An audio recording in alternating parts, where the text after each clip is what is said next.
The following video will cover Teamviewer setup between a Mac and a PC.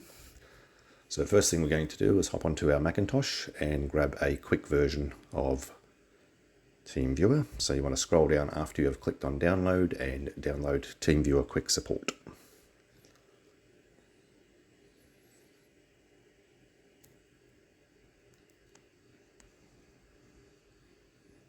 Now you can see on the status bar on the top right there when that will be completed.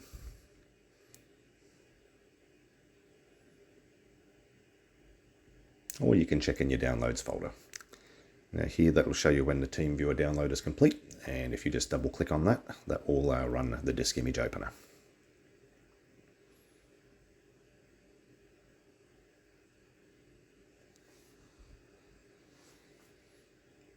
Now you just have to double click on Teamviewer Quick Support,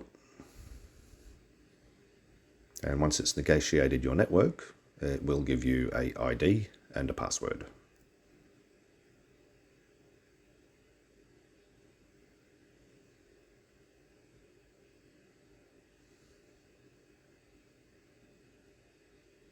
Now these are the options you will have to change, but we'll get to that shortly.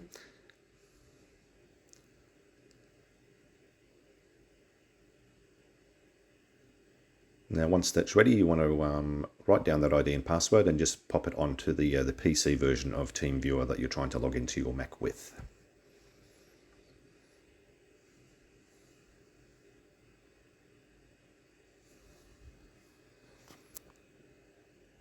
Now the first thing you'll notice is you can't see anything. So we have to get back to our Mac and back into security.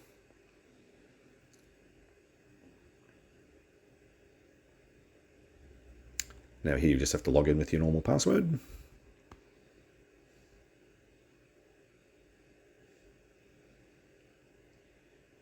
Now first section, once you have unlocked that and it has authenticated, is just under accessibility. That is the main one, which will give you screen viewing options. Screen recording, now here it will give you the option to quit now. You can just say later because that one isn't really that important. Now if we go back to our PC and log in, we can now see our Macintosh.